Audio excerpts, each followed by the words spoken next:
بسم الله الرحمن الرحيم.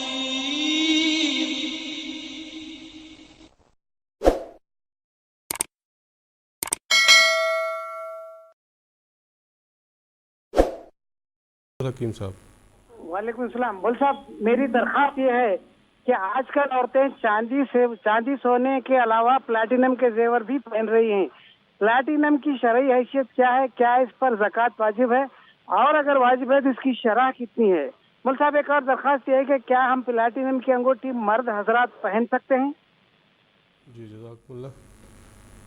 محترم مولانا محمد کریم الدین صاحب شاہد سے درخواست ہے کہ اگر تھوڑی سی وضاحت اس کی ہو جائے. ویسے تو یہ فقہی مسئلہ ہے ایک، لیکن تھوڑی سی وضاحت اگر ہو جائے.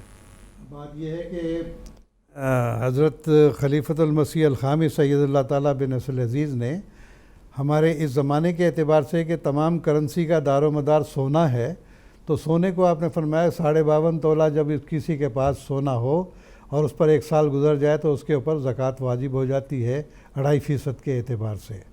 رہا پلاٹینم کا سوال، تو ہم اس کو دیکھیں گے کہ پلاٹینم کا زیور جو ہے وہ قیمت اس کی کیا ہے.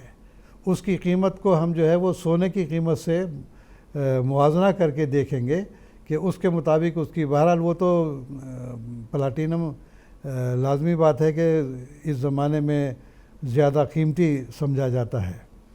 تو ہمارے پاس جو معیار ہے وہ یہی ہے کہ سونے کی قیمت سے اس کا موازنہ کر کے ہم اس کے لیے زکوٰۃ کی شرح مقرر کر سکتے ہیں، بشرطے کہ اس پہ 1 سال گزر جائے. باقی رہا یہ سوال کہ کیا مرد اس کو پہن سکتے ہیں.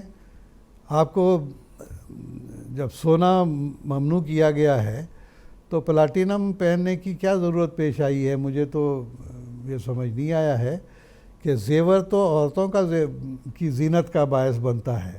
مرد کی زینت تو خود اس کا اپنا جو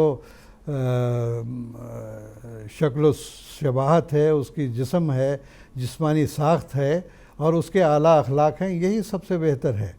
چاندی کو تو حضرت رسول اللہ صلی اللہ علیہ وسلم نے مردوں کے لیے جائز قرار دیا. ہم بھی چاندی کی انگوٹھیاں وغیرہ پہنتے ہیں، لیکن یہ کہ گلے میں آپ مالائیں ڈالیں کہ چاندی جب جائز ہے تو کیوں نہ ہم جو ہے وہ زنجیریں بنا کے گلے میں ڈال لیں. کبھی آپ نے دیکھا کہ کسی نے چاندی کے زیور پہنے ہوں؟ تو یہ تو ویسے بھی مرد کے لیے معیوب لگتا ہے. اور پھر یہ کہ محنت اور مشقت کرنے کا انسان عادی ہے، جنگوں میں بھی اس نے جانا ہوتا ہے، زیور کب تک سنبھالتا رہے گا؟ تو میرے خیال میں تو پلاٹینم ہو یا کوئی اور ہو، ہاں اس حد تک ہے کہ چاندی کا زیور نہیں کہنا چاہیے، انگوٹھی کی حد تک جو ہے وہ درست ہے. بعض لوگ سونے کی انگوٹھیاں بھی پہنتے ہیں، سونے کے مالائیں بھی ڈال لیتے ہیں. غیر مسلم لوگوں کو عام طور پر دیکھا ہے کہ وہ سونے کی زنجیریں بھی اپنے گلے میں ڈال لیتے ہیں. لیکن یہ سب جو ہے دراصل عورت کی زینت کا باعث بنتے ہیں. مرد کو اس قسم کی زینت کے اختیار کرنے کی ضرورت نہیں. اس کی وجاہت، اس کی شباہت اور اس کے اندر جو بصالت موجود ہے وہی اس کا زیور ہوتی ہے. انسان کے اندر جو اخلاق ہیں اعلیٰ، وہ اس کا زیور ہیں.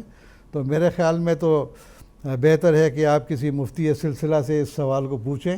اور میرے نزدیک تو یہ پلاٹینم اگر سونے سے بڑھ کر اس کی قیمت لگائی جاتی ہے تو میرے خیال میں یہ پہننا درست نہیں ہے. مرد کی تو زینت کہ زیور پہننا اس کی زینت نہیں ہے. جزاکم اللہ. واضح جواب تھا.